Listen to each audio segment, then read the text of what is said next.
검색 엔진을 분석해서 그랬더니 기존에 가지고 왔던 내용을 가지고 있으면서 한 번 더 분석해 달라고? 오케이. 그럼 이번에는 후기 리뷰 중심으로 분석해 볼게. 이런 의미입니다. 여러분 보세요. 그냥 저는 오설록 현대미술관 하나만 쳤어. 그런데 맛집 이름, 블로그에 사용할 블로그 제목 추천, 국립현대미술관 소프트하우스, 오설록에서 마친 제주 한복음, 이렇게 다양한 정보를 순서대로 다 나옵니다. 오설록 현대미술관점 그대로 나오죠. 네이버 지도 보기. 네, 한 번에 나옵니다. 그 다음에 뭐라고 그럽니까? 자, 이제 다음 단계로 넘어가겠습니다. 여러분 진짜 이런 첩보 어디서 보셨나요? 최저가 블로그 글 작업 순서를 진행해서 SEO 최저가된 블로그 포스트를 작성할까요? 이렇게 나오고 있어요. 이 강의 내용은 챗GPT로 블로그 활용 1%가 될 수 있는 이유, 그리고 챗GPT 모델에 대한 것, 그리고 챗GPT 활용 방법에 대한 것, 교재에는 진짜 놀라실 정도로 다 담아놨습니다. 정말 입문자들이 혹시라도 있으실 것 같아가지고 그래서 그러한 배려도 했다는 거 좀 말씀드리고 싶고요. 그리고 챗GPT 버전이 바뀌어도 꼭 알고 계실 부분만 있으면 여러분들이 걱정하시지 않아도 된다는 것. 챗GPT는요 계속 성장하거든요. 계속 업그레이드되고 업데이트되고 있거든요. 그런 부분에 있어서 여러분들이 혹시라도 놀라거나 고민하시지 않아도 될 그런 내용들도 담고 있습니다. 자, 챕터 5 챗GPT 블로그 활용으로 상위 1%가 될 수 있는 이유. 여러분 정말로 상위 1% 맞습니다. 자, 생각해 보세요. 많은 사람들 중에서 블로그를 선택한 사람들이 얼마나 될까요? 그리고 블로그를 선택하면서 챗GPT를 같이 할 수 있는 사람은 또 얼마나 될까요? 그리고 챗GPT를 할 줄 아는 정도를 넘어서 고급 활용 프롬프트를 만들고 챗봇까지 만드는 분들은 얼마나 될까요? 이게 상위 1%는 너무 기본이고요. 사실 그 안에도 들어갑니다. 상위 0. 몇 프로라고 저는 생각이 되어져요. 그런 자신감을 여러분들이 좀 가지면 좋겠습니다. 각각 노출된 사례입니다. 다음에 상단 노출된 여기 보시면 제품 모델명, 황금 키워드죠? 이렇게 노출이 되어 있어요. 삼성 비스포크 청소기입니다. 무선 청소기. 이렇게 상단 노출됐고요. 그리고 상품 리뷰 인기글로 또 선택까지 됐습니다. 챗GPT로 쓴 글입니다. 여기도 마찬가지예요. 자, 우리 보셨죠? 이거는. 그리고 보시면 여기도 클릭하면 넘어가요. 정부 지원 사업의 종류, 기간이 좀 됐는데도 그대로 1등으로 나오고 있습니다. 여기 보세요. 이미지 쫙. 그쵸? 이게 더 좋아 보이나요? 이게 더 좋아 보이나요? 이게 더 좋아 보이죠? 그래서 이미지 개수 몇 개일까요? 1개, 2개, 3개, 4개, 5개, 6개, 7개, 8개, 9개 뭐 이런 식으로 쭉 되어 있죠. 그러니까 기본적으로 이런 구조를 갖추려면 5개는 넘어야 된다. 그래서 그 이미지 개수 이야기가 나오는 겁니다. 스마트 블록. 다음은 이거를 스마트 블록이라고 표현하진 않겠지만 이것도 검색 블록이잖아요. 노출 블록. 이런 형태가 잡혀지는 거죠. 자, 이렇게 넘어가 보시면 이렇게 제가 클릭해 놓은 것들이 있어요. 그래서 여러분들이 클릭해서 좀 보셔도 될 것 같습니다. 여기도 이렇게 클릭해 보시면 이 마우스가요. 여기다 놓으면은 클릭이 안 되는데 좀 내리면 이런 데는 클릭이 되기도 하거든요. 조금 여러분 불편하시더라도요. 이렇게 좀 클릭되는 영역을 찾아보셔서 있으면 클릭하시면 될 것 같습니다.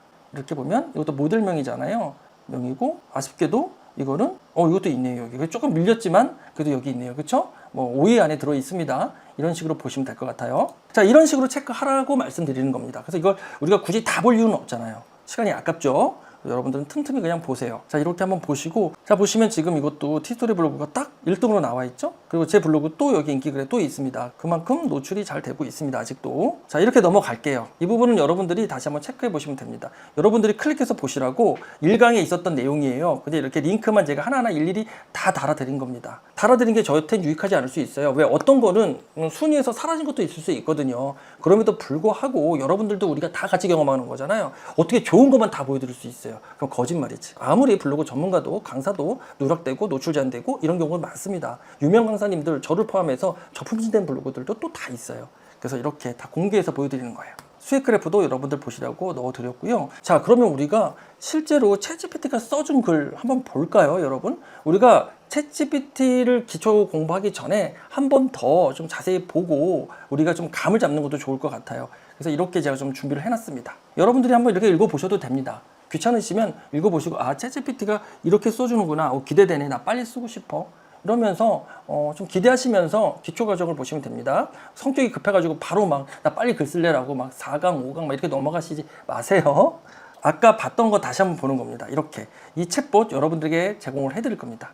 이렇게 블로그 글을 쓰기 위한 구조를 잡아주고 모든 아이디어들을 제공해 줍니다.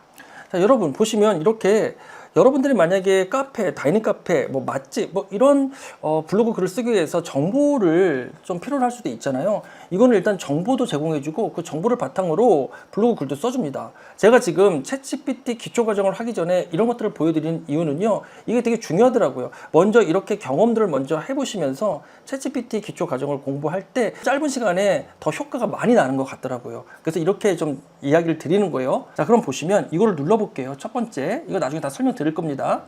눌렀더니 그냥 읽어봐 드릴게요. 입력된 키워드 주제를 바탕으로 자, 여러분 솔직히 우리나라에 어떤 블로그 강사 또 어떤 내용을 보더라도 대화 스타터를 클릭했을 때 이렇게 명령을 하는 거 보신 적 있나요? 근데 이 명령을 한 것도 중요한데 이 명령을 받아들이는 챗GPT 안에 프롬프트가 중요합니다. 그래서 이 챗봇들이 다 그렇게 되어 있는 거예요.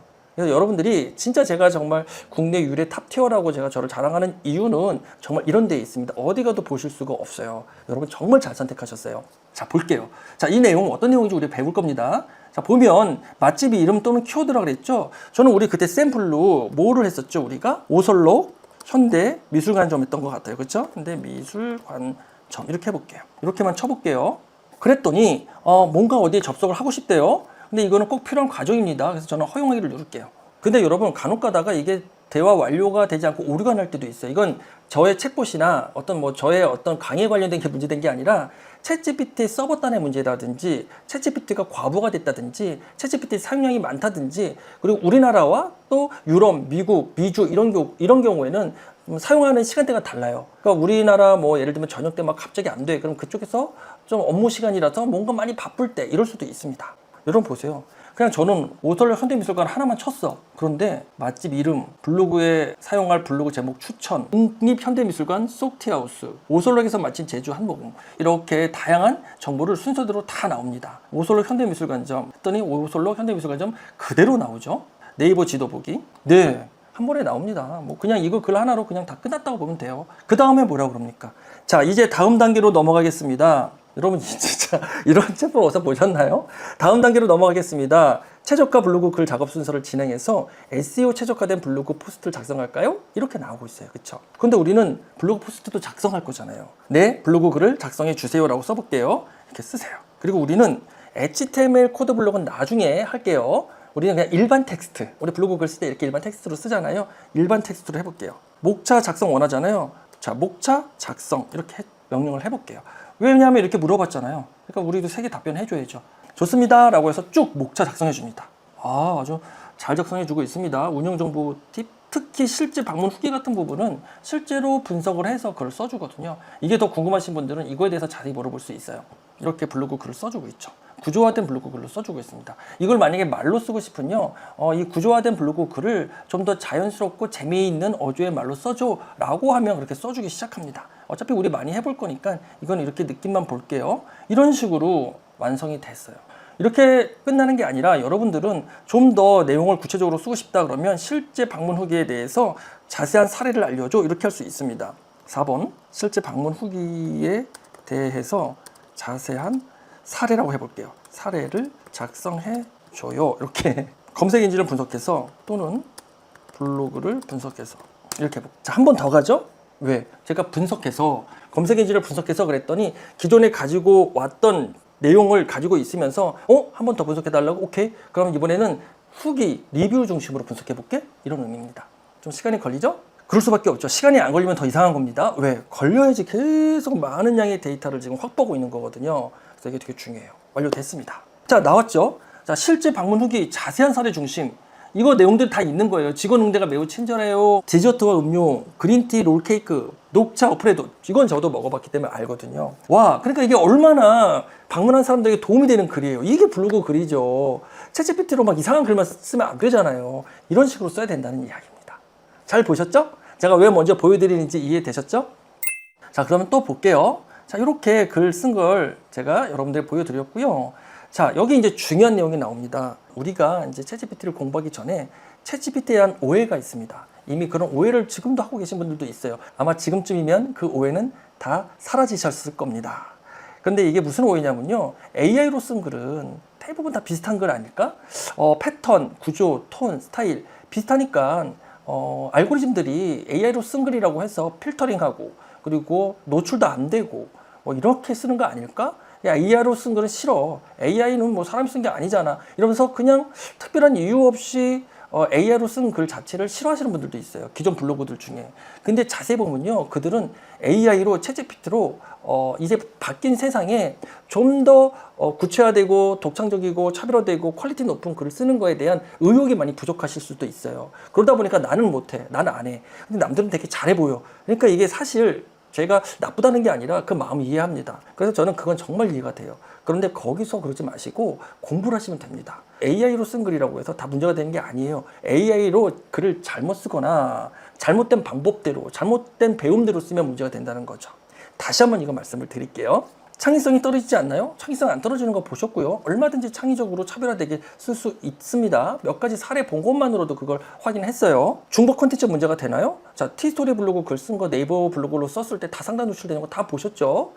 중복 콘텐츠 문제가 되지 않습니다. 어떻게 쓰느냐가 중요합니다. 챗GPT에게 어떻게 명령하느냐가 중요한 거예요. 그냥 생각대로 아무 생각 없이 그냥 챗GPT가 가지고 있는 기본적인 어떤 기능들, 그런 학습된 내용들만을 가지고 아주 짧은 명령만 가지고는 될 수 없어요. 사람과 사람과의 대화할 때도 그 사람의 성향, 서로의 성향을 알고 그 사람이 이해할 수 있는 이야기, 그리고 그 사람이 공감할 수 있는 이야기, 그리고 내가 이야기를 잘했을 때 그 사람이 나에게 줄 수 있는 답변, 이런 것들을 가지고 서로가 대화를 깊게 제대로 할 수 있잖아요. 똑같습니다. 챗GPT도.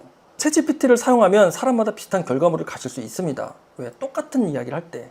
어떤 모델에 대해서 알려줘. 그러면 뭐 거의 비슷한 말투를 할 겁니다. 근데 그게 아니라 어떤 어조로 할 거고 구조는 어떻게 할 거고 말 속에서 이러한 부분들은 빼고 그리고 이러한 설명은 이걸로 바꿔주고 이런 식으로 구체적인 내용을 넣을수록 차별화된 글, 즉 사람마다 비슷한 글이 나오지 않게 되죠. 챗GPT로 제대로 된 답변을 받아본 적이 없다. 근데 이런 경우도 있죠. 근데 옛날에 많이 그랬어요. 근데 지금 챗GPT가 모델이 많이 늘어나면서 챗GPT 보시면 이렇게 그 모델들이 많이 있어요. 이렇게 클릭해 보시면 화면에서 보실 건데 모델마다 내가 사용하는 그러한 어떤 목표가 다릅니다. 그것도 볼게요. 뭐 글을 쓰고 싶은 사람, 수학을 계산하고 싶은 사람, 코딩을 하고 싶은 사람, 마케팅을 하고 싶은 사람 다 달라요. 그것도 제가 말씀을 드릴 겁니다. 한국어를 영문으로 번역해서 질문하고 영문 답변을 다시 한국어로 번역한다고? 여러분 혹시 아직도 이러고 있으시진 않죠?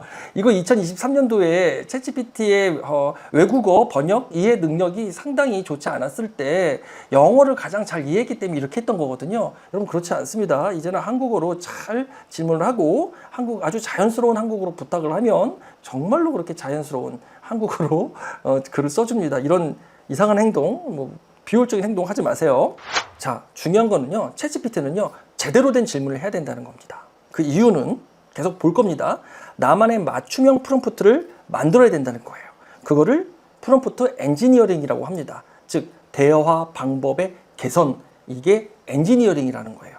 개선과 확장이라고 제가 써놨죠. 블로그 글을 쓰면 AI가 쓴 글로 불이익을 받는다고? 아까 얘기했던 겁니다. 바로 이 프롬프트를 몰라서 그렇습니다 라고 되어 있죠. AI로 블로그 글을 쓰면 또 저품질이 된다고? 이런 질문들 많아요. 근데 이거는 이런 이유 중에 하나가 시중에 나와 있는 AI 사이트 블로그 글로 썼을 때 그런 현상이 나타난다고 말씀을 드렸죠. 기억하시죠? 그거는 굳이 여기 또 중복적으로 화면을 안 담았습니다. 자, 어쨌든 여러분들에게 전달해 드리고 싶은 이야기, 제가 이 강의 챕터 5에서 잘 말씀을 드렸습니다. 챗GPT에 대한 오해가 또 챕터 5의 한 부분이었죠. 그래서 여러분들이 일단 이 오해를 여러분들이 좀 잘 극복하고 또 올바른 이해로 변화시켜 가야 하는 과정이 되게 필요하다고 생각이 되어집니다. 여러분, 챕터 6에서는 어떤 내용을 배울지 잠깐 좀 볼게요.